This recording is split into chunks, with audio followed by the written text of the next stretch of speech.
Demographic makeup, by the way, more than just demographics, right? Diversity is more than just race, ethnicity, gender.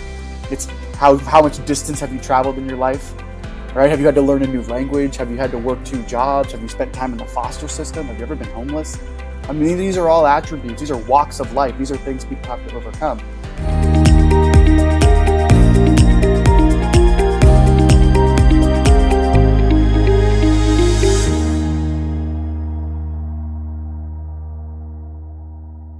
Hey, Anthony, welcome to the People Managing People podcast. It's such a pleasure to finally have you on the podcast. I know you have been involved with People Managing People for quite some time, and it's just an honor to finally connect with you. So thanks for joining us. Honored to be here. Thanks so much for having me, Tim. Yeah, and before we get started, we've got your bio, we've got your LinkedIn, but why don't you just tell our listeners, our viewers, what you're up to?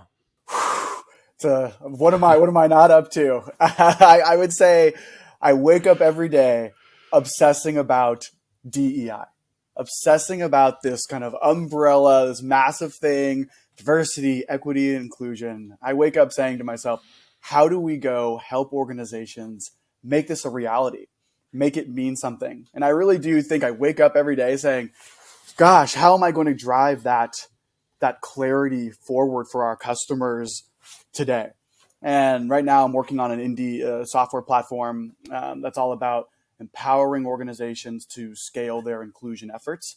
And so really spending time with these folks who are driving and leading diversity, the heads of HR, heads of people, helping them think through, what do we do? Well, in 2020, this reckoning that happened that people are speaking of, what is it? How do we make it a reality? So that's what I'm doing every day. Awesome. Yeah, we're going to get into it, and we're going to talk about D&I as more than just a metric, and a new lens, new metrics, and things to focus on. And this is a topic that for those who know me or have seen me, it's I'm a white male in corporate America work, and so this is something that is top of mind for me as I'm building out People Managing People. But before we get started, what does it mean to be a leader? In your own words, what does it mean to be a leader? Yeah, it's a great question. It's an amazing question. Let me tell you what a leader is not. Let me maybe start with a sentence. Let's go there. Yeah, let's flip this whole thing and talk about what it is not. A leader is not a title. A leader is not a title. So it is not because this person is vice president of X, Y, and Z. So a leader is a lot more substance, a lot more meat on the bone to what a leader really, really is. A leader is also not an awesome kind of what they call an individual contributor that's done so well that the next natural thing is to make them a manager or a leader. That's also not what a leader is. A leader is really a sort of an intentional set of behaviors. Like it's an intentional kind of identity. It's almost like a mindset. But being a leader is I like to think of it as a good leader has a couple of sort of universal traits, I like to call them or talk about. You have to have a point of view. I think good leaders, whether it is the tiny, point of view on the tiniest thing, the best material for couch cushions, that's fine. But you have to have a perspective, because what a leader should not be is someone who takes what everyone above them is saying, what everyone else is saying around them, and just says, yeah, that's what we should go do. The group think piece. Again, a leader sort of inherently is allergic to group think. So I think having a point of view is a really powerful attribute of a leader. By the way, any thoughts on that? Any thoughts on that take? Yeah, I do like the point of view. I don't think I've heard of that before, so that's something new for me. But for me, yeah, you hit the nail on the head. Like a leader's got to have a direction, and a leader's not a title. And we've seen this. I've seen this in my career. It's like, hey, you're a great individual contributor. Now go and manage this team. Yes. It's like, I don't know how to do that. Yes. And so, but I think a leader is able to figure it out. Yeah. And is able to rally the troops and get people focused behind a mission and a vision. And a leader's job is to provide that clarity. Absolutely. Hey, this is where we're going. This is how you can contribute to this vision. And this is how we're all individually accountable to getting to that vision. So that's kind of my working definition. I'm still working on it, but clarity, responsibility, accountability. So well said. You're generating energy, right? Being able to, and it doesn't have that does not mean the extrovert is a leader. It just means you create energy in other folks that inspires them to want to follow, right? Yeah. Leading, there's an inherently kind of a lead follow component. And you said it really well, Tim. A leader has to understand that their individual contributor mindset, that kind of individual throughput, it gets reduced because you're empowering others to increase their throughput, their output, their productivity. Yeah. And that is a very important trade-off, a trait that a leader has to have. It's no longer about you putting your name on that document. No way. A leader gets excited when they see their team members, their people on their team, when they see their names there. And that's critical. Absolutely. Yeah, it's a selfless job. It's a selfless role. And it's more than just a title. And I remember my first leadership job and role, and I thought, oh, look at me. Like, I've got this fancy title now. But now I had about 20 people looking at me saying, where are we going, Tim? And I quickly realized that, man, maybe I don't have any business being here, and just, had to figure it out. And so, yeah, it's more than just a title. That's what a leader is not. And, Simon Sinek wrote his famous book, Leaders Eat Last. And it's true. It's such an important role as a leader to see the success of your team, but also, celebrate the failures and give feedback. And one of the main attributes of a leader is being able to build trust. And I've talked a lot about this through other podcasts, and it's coming up in some articles, and it's about building that trust. And I know lots have already been written on this, but what does it truly mean to have the trust of your team and to trust your team? So it's great. I trust you, Anthony, but do you trust me? And trust me enough to say, hey, maybe I'm struggling, or hey, maybe I'll put a DEI spin on this. It's like, hey, everybody looks the same at this organization. We got to do something about it. That's when we know we've created a great place to be. Yeah, you nailed it. Oh, so many things you just nailed. One you made me think that this inherently we tend to think that a leader, the title, and even their sort of where they sit, where they're positioned in the matrix of an organization. But leaders can also be an IC. Now, again, like what's one's operating definition of a leader might be a people leader. And so there is, of course, some level of what's your level within an organization. But that idea of having a point of view, sometimes really incredible leaders are ICs who have a point of view, who are really deep in a certain space or really deep in a niche. And they're able to inspire others, generate energy, create clarity, all those things that you said, be empathetic, even at the quote IC level. And so in some ways, the leader, sort of what does it mean? It almost is agnostic of where you sit in the matrix. It's these other attributes. Yeah, absolutely. It's again, I think maybe the old world view of a leader is somebody who is kind of at the top and has people following them. But being able to create a team of individual contributors who are leaders, who feel that sense of ownership, and it's something I've been talking about with my team is, hey, you own this. You own this business. We all have a shared responsibility here. And I think, again, I have a great opportunity to lead a wonderful team. But if I didn't, I'd still be leading in the same way. And I think that's such an important thing for a leader, is just, nail down how you're going to show up every single day, how you want to lead, how do you want to inspire, and ultimately start with that foundation of trust and empathy and grow. Yeah, it's so well said. And trust, you got to earn it. Like you're so spot on, Tim. Like trust, it's consistency over time. It's a really critical thing. As leaders, it's when you take on a team, and it's a 20-person team, a 50-person team, a 3-person team, it's so important that you understand those are three new relationships you have to cultivate and build. Though that trust factor, like you said, it's not inherent just because you now are leading the team. It's this thing you have to earn over time and almost demonstrate in some sense over time. And that's an important bit. Trust won't come overnight, but it's such a critical thing to build. You have to build it.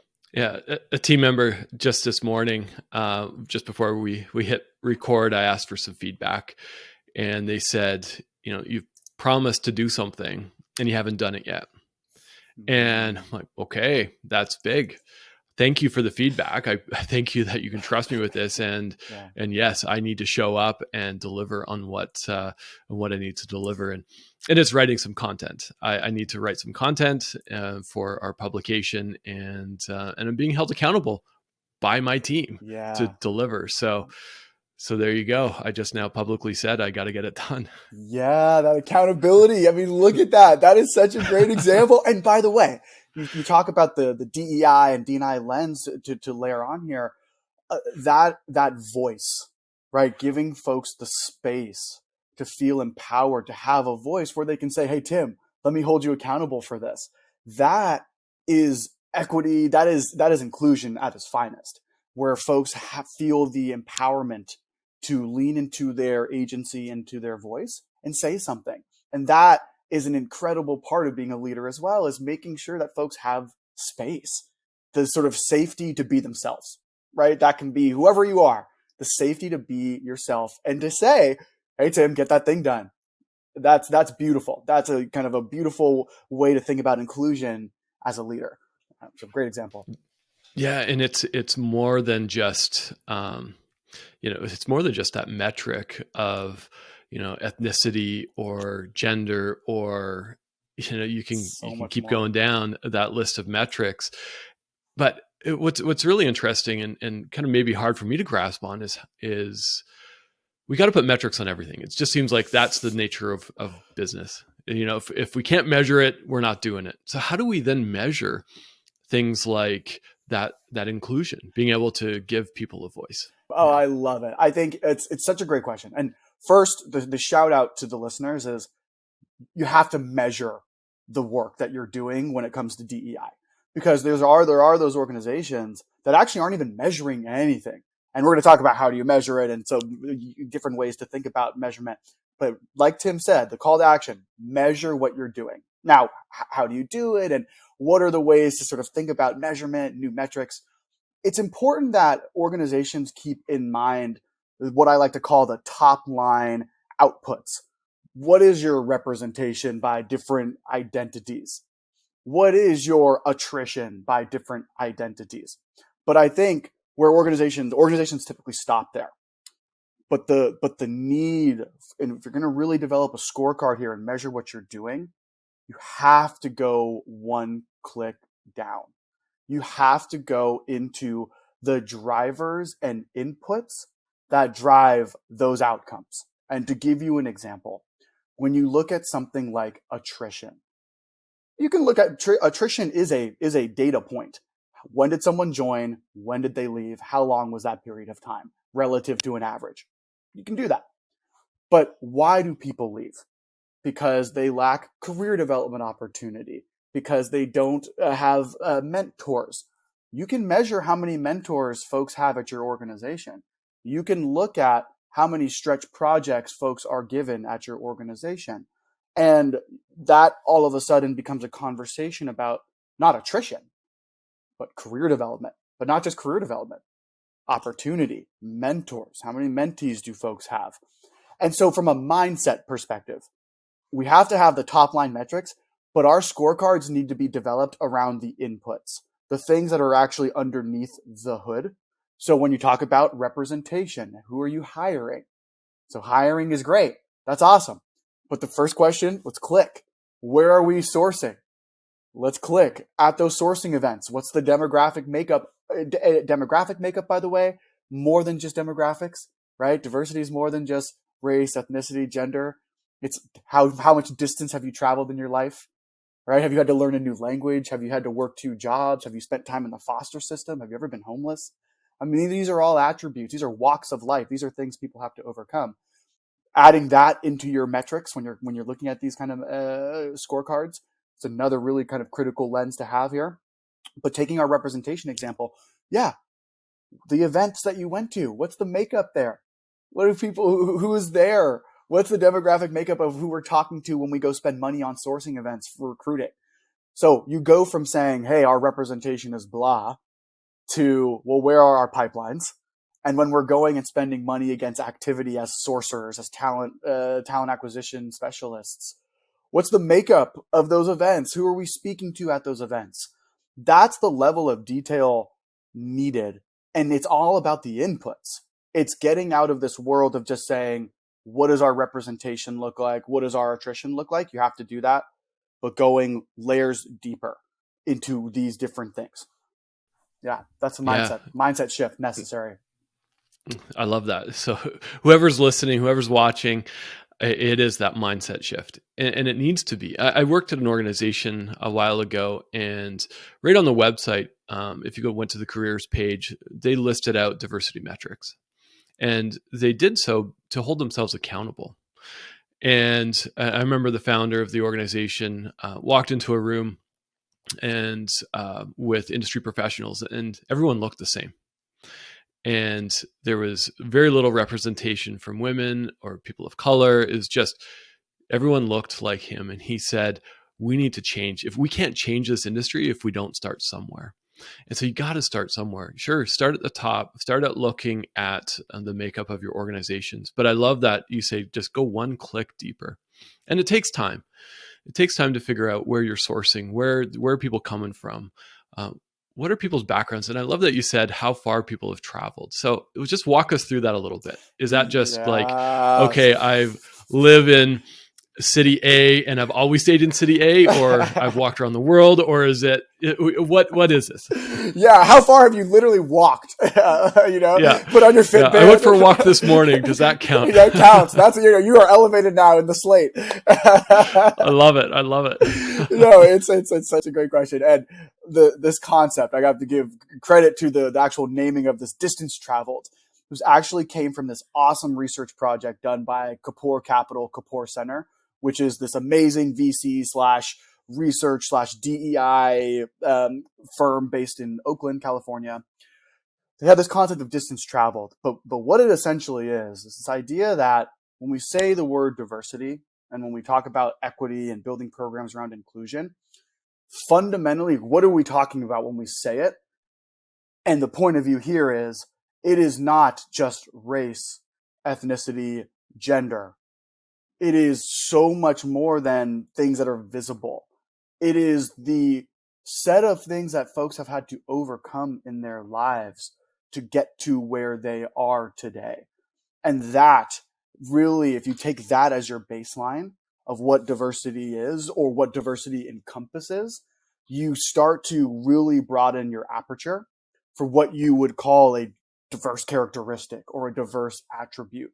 All of a sudden, it doesn't matter if you're a straight white male. If you're a straight white male that grew up in a super small town and had low income family, public housing, think about how much you've had to overcome socioeconomically in this country. That is such a massive predictor of where you can end up. But we don't take that into consideration. And so it's this idea of going beyond those top two things, race, ethnicity, gender, and clicking down, because there's a lot of overlap. First of all, we have we're in such a polarized world, man. Right? We're in such a world where we want to say, because I'm black and you're white, we're different. But I'm black, you're white. We both grew up in the same type of socioeconomic sort of level in this country. We have a lot that's in common. And so distance traveled is all about broadening your aperture and taking into consideration the types of hurdles that so many folks have to overcome and using that as your basis of diversity. And you could imagine, you go one step further with this. You just get out of a world of sort of binaries. You're either black or you're white. You're a person of color or you're not. And you start to just say, hey, this person has traveled a lot. This person has traveled a lot. They've traveled a pretty good amount. And you just start to talk about, it's almost celebratory in some sense. If you really take it to the right place, it's actually a celebration of what folks have had to overcome to get to where they are.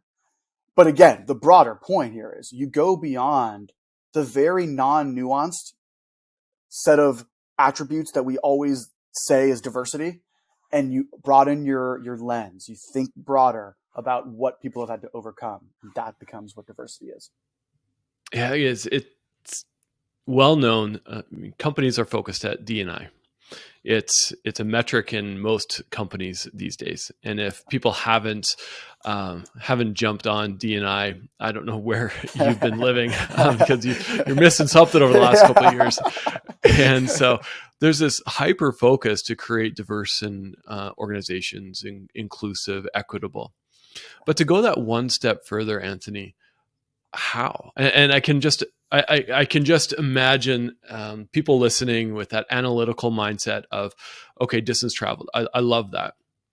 And when you were saying, I grew up in a small town in the middle of nowhere, a couple thousand people, and here I now live in one of the largest cities in Canada. It's a little different perspective. But do we ask this in job applications? Hey, where did you grow up? Did you grow up in a wealthy home or a public housing? Like, how do we operationalize this and make this accessible and really start driving for impact? Oh my gosh, I love that you asked that question. I just get so excited, and I think about this notion of a kind of a modern workplace. People like to say that the future of work. I mean, the future of work has so much more nuance to it. Like if you said, Anthony, tell me one word across everything that we do in HR and the talent space and the people space, what's something that the future is going to, like, what's it going to have? I would say nuance. And what I mean by that is we have been so conditioned to fill out our Workday profiles, our SAP SuccessFactors profiles, and it's just the same fields across the board. And so we've just been trained and conditioned to think, hey, that's what my employee profile should be. Down to the sort of demographic area, my profile should just be my race, gender, and ethnicity. Now, by the way, what I'm about to say, caveat is that regulatory, privacy, all of that is, of course, a key piece here. Some countries, you can't ask some of these questions. And so that is a hurdle that we have to think through. But the beauty of distance traveled is that it's an agile, flexible definition that any organization can define. Now, look, we can standardize the set of fields if we want. We can say it's 90, these 90 attributes are things that go beyond race and gender, veteran, ability, orientation, you kind of name it. We could make a 90 item list that's standardized. But I actually think the real operational power here is to go to Workday, go to SuccessFactors, look for new tools that say, we're not just going to do these very binary, basic demographic collection. We're going to actually include broader attributes, more attributes in the employee profile. And it's as simple as that. It's adding fields in Workday and SuccessFactors, by the way. I think modern tools, the future of work, will have demographic profiles that are beyond race and gender. And they will have fields for adding distance traveled attributes. And again, we could standardize that list in Indi, plug for the software platform we're building. We have a standard kind of set of attributes, but look, that go beyond just your race, ethnicity, gender. But I think the beauty of this distance traveled definition is that depending on the geo, depending on your organization, you actually have the agency to define what those other attributes are. And that allows it to scale across geographies and not make this just a US concept or a North America concept. So that's my operational pieces. Look, get beyond in your Workday and your SuccessFactors. Ask them, push them to add these fields, Tim. It's possible. You can definitely push them. There are tools out there that are thinking through this right now. And I think the future of work will have this operationalized in something as basic as the HR management system. But I think that push can happen right now by HR people leaders. Yeah, I love that. It's a future of work. How are we going to build a better world of work? Let's move beyond the standard fields in our systems. And that's scary to some. I think of my career path, and I know I'd brought up, hey, it's more than just like you mentioned, race, ethnicity. It's diversity of thought. And the pushback I'd received throughout my career is, well, it's hard to measure that. Yeah. So we're not going to measure that. But is it? Maybe it's as simple as adding another field to your database and asking some questions, whether it's about things you believe. And it gets scary because now it gets into, well, am I going to get penalized for this? It's like, oh, if I tell somebody that, I believe in one thing versus another, is it going to hurt my chances? And I would say if that's what you're afraid of in your organization, then you're maybe in the wrong organization. But there's Yeah. emerging organizations that are inclusive and driving this culture of inclusion. Oh yeah. Oh, you said so much there that's spot on. Here's a radical notion for you, Tim. Imagine a world of blind anonymized resumes. Oh, Imagine I'd love that. imagine that world. So like you go the other direction on equity, which is, look, all of these nuances matter, but actually what matters is someone's accomplishments, like what they've done, which by the way also could have bias. Like, hey, someone who was at a small company and did a lot versus you're at Microsoft and you did a little, but Microsoft, the brand halo. But imagine just anonymized resumes, anonymized ATS systems, applicant tracking systems, where it's not about the profile photo, their name. It's who are you? What you got? What can you bring to the table? So imagine that world. We collect less, but just strip everything and try to make it as objective as possible. That's a world too. Why not that world? I love that. It's having that space where, not necessarily, I don't necessarily care that you went to a prestigious university. It's what's the impact that you want to create, and how are you going to do it? And that's what I care about as a leader. It's, whether you've got a bachelor's degree, an MBA, whatever level of education, it's great. I don't undermine education, but I really want to hire people that are honed in on the focus and the impact they want to make in their organizations. And even in that, it's the distance traveled. You could go to Harvard and have a prestigious education, or you could go to a local community college and still have that same vision and be able to execute on that vision. You nailed it. You're pulling out my heartstrings. I mean, let's just talk about some of these bachelor degree, the educational requirement. Just think about how there are so many folks who serve in different militaries around the world, and armed services around the world, and many militaries, a bachelor's degree, like people are going to the military at 18. So you don't have a bachelor's degree necessarily when you go in and come out, but you have 20 years of experience. But for many jobs today, I did a job description audit years ago. I literally just combed the web, looked at thousands of job descriptions across different companies, industries, sizes, because I'm a nut. And it was just so, it was shocking to me. I was actually truly shocked. More than half of these jobs required a ridiculous amount of previous work experience or educational attainment for jobs that were relatively entry level. 20 years of experience for an entry level job at a tech company is so silly and so exclusive. It's a deliberate, not a deliberate, but right, it is just something that is we've just kept and held on to, this idea of educational attainment and these other markers for what makes a good candidate a good candidate. And again, future of work won't have any of that, because we will be more nuanced about what makes someone a good candidate. It's not these superficial markers that are very legacy, but it's these, who are you? What's your substance? That's the world. That's the world we have to move to, is everyone is sort of substantively evaluated, not evaluated based on these other superficial markers that may be out of their control. And that's equity. That's inclusion. Yeah. Why is it taking us so long? And why is it so hard? Like you said, in 2020, there was like an awakening, and I've been alive a lot longer than 2020. So why is it taking us so long, and why is this so hard? Are just people just afraid of change? Yeah, it's such a great question. Why is it taking so long? Look, we're talking about behavior change, and behavior change. Imagine if you're exposed to something after you've developed 20, 30, 40 years of behavior, even 10 years of behavior. It's just very, very difficult. And sometimes I think our bar for what needs to change is so high that we will sort of never ever get there.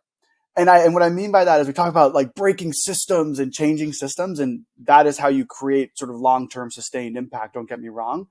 But I mean, overthrowing a system, I don't like that. That might take like 1,000 years. I mean, just think about it. We've had democracy in this country for over 200 years. Like we haven't overthrown that system. Like, and people say, "Oh, end democracy." Overthrowing a system is just the bar is really, really high. And sometimes I think that is why it feels like this never ending. We're never going to get there because we haven't made the goals and progress tactical enough.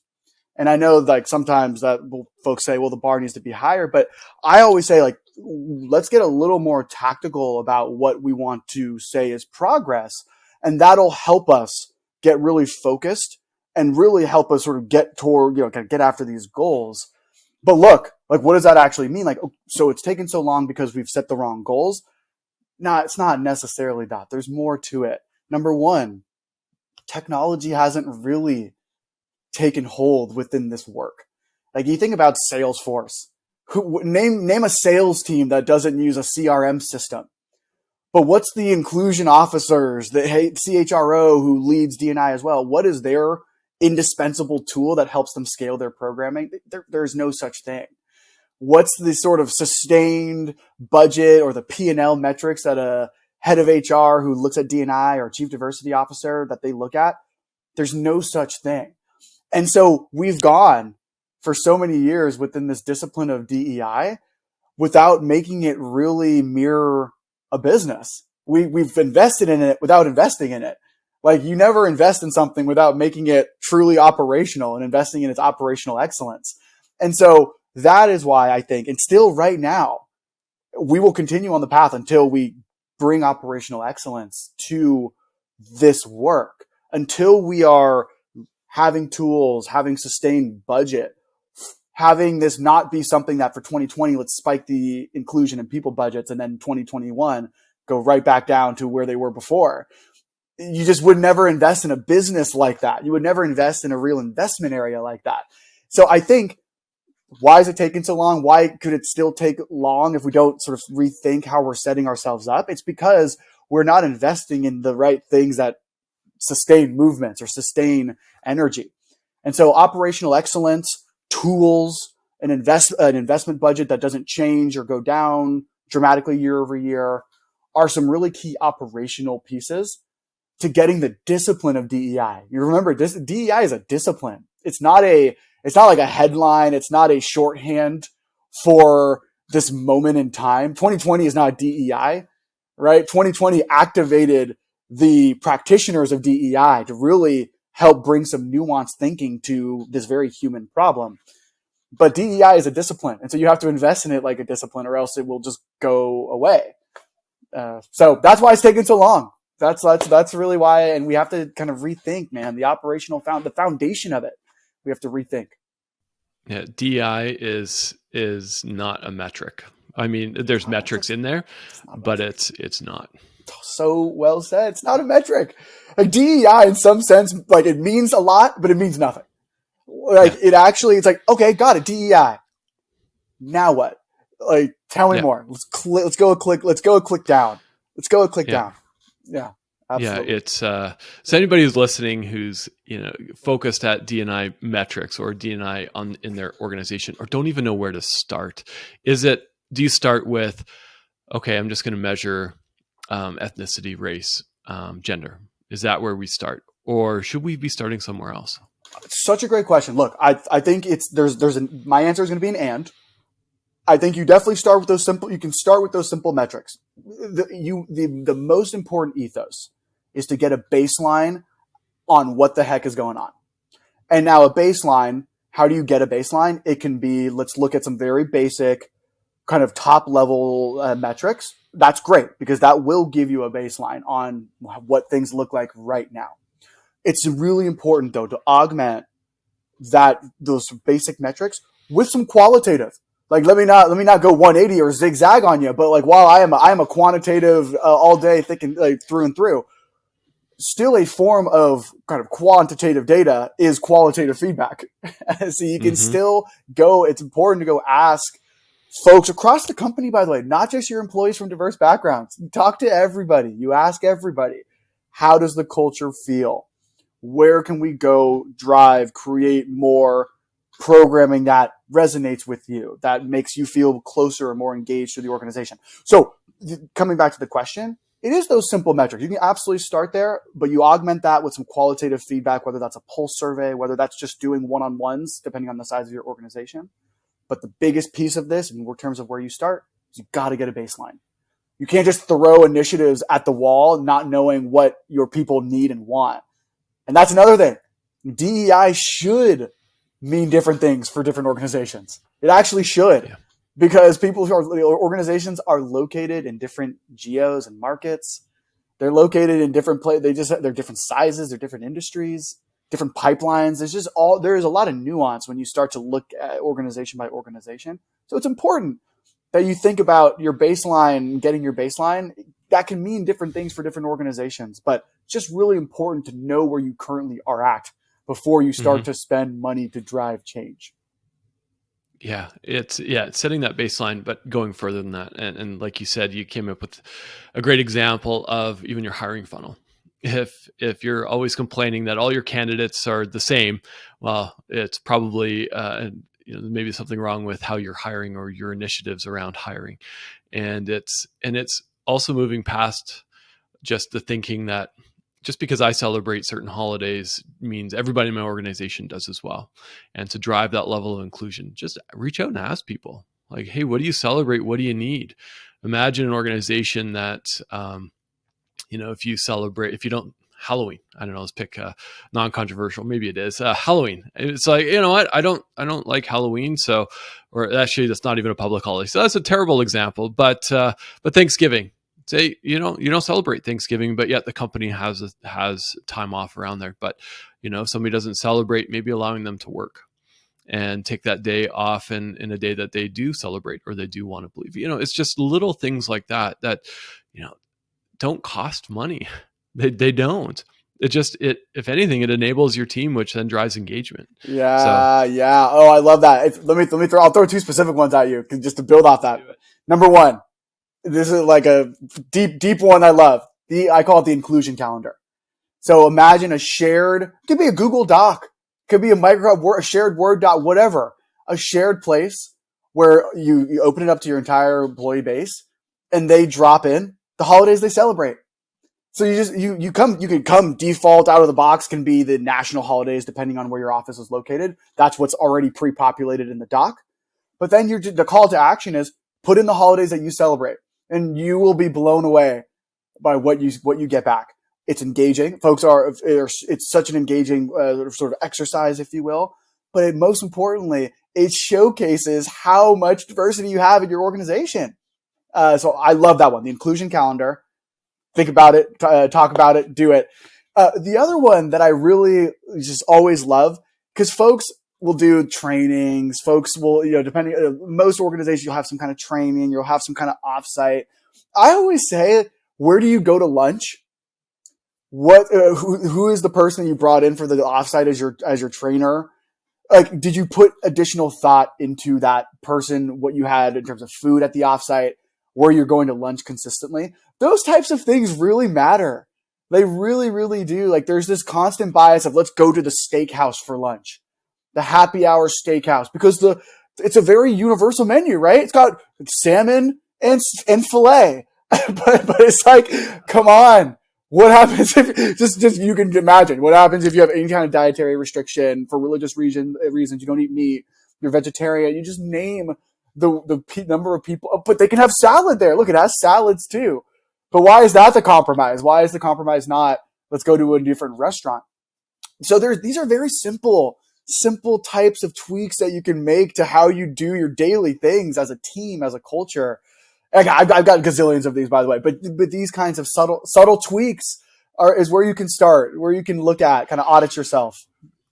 Yeah, I like that example of lunch. It just actually brought up a memory, quite a recent memory. If we're gonna go for a management lunch, like soup and sandwich, that's my jam. Yeah. And we kind of go around the table. It's like, well, what do you want for lunch? And somebody had picked Malaysian food, and I'm like, okay, this is interesting. And I didn't realize it was quite spicy, and I don't like spice. But you know what? I learned something. I learned that 95% of our leadership team really loves spicy food, and I'm the odd guy out. I ate some bread, and why should just because I'm a super sandwich guy doesn't mean everybody else is. And so it's just the simple little things that we can do. And if you're a leader listening to this and maybe you don't have the support from your higher up management or HR, there's just little things that you can be doing. And like Anthony said, the inclusion calendar, hey, you're going to go for a team lunch. Maybe you don't pick the team lunch. Maybe somebody else does. Maybe, again, you put in a Google Doc and then you start picking restaurants from that, whether you like the food or not. Just because you don't like it doesn't mean somebody else does. So it's just simple things that drive inclusion. And I think these micro changes will start leading to the macro changes. So spot on. Who's taking notes? Who's being asked to take notes all the time? Who's setting up the meetings? Like, those things are just so, who's sending an email and then their response, there's always someone getting added to the thread. Like, these kind of things you can also just examine. And what's cool is these are something, sometimes it's okay to measure things that are not the kind of scaled way to measure it. So it's like, okay to just note, hey, every time a meeting is being set up, it's this person. Or every time someone is being asked to take notes, it's always this person. Even if you notice that consistently for a month and you are just noticing it repeatedly within your small team, that's okay too. You're observing something that should be mitigated against. So it's okay also to like notice these small behavioral things that people do, even though, again, it may not show up in a survey, but you're noticing them on a human level. That's okay too. Those things should be called out as well. But it's these micro things, like you said, Tim, is spot on. Yeah, it's like when we think about the future of work and how do we build a better world of work, it really comes down to humanizing the workplace.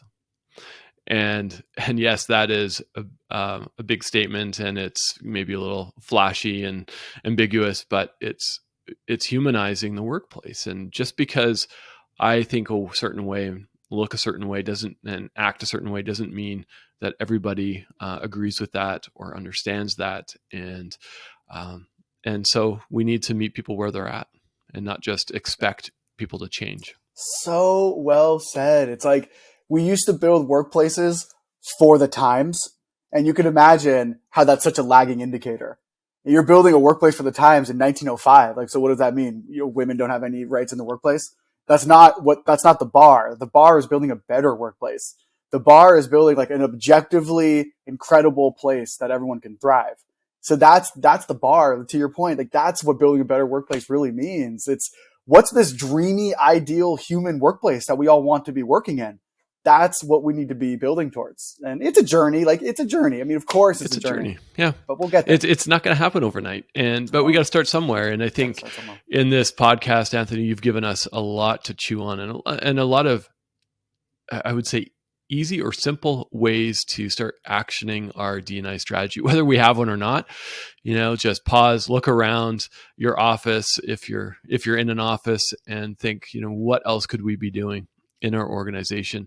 And don't just sit back and wait for a leader to take charge or HR to take charge. It's like, they're going to figure it out.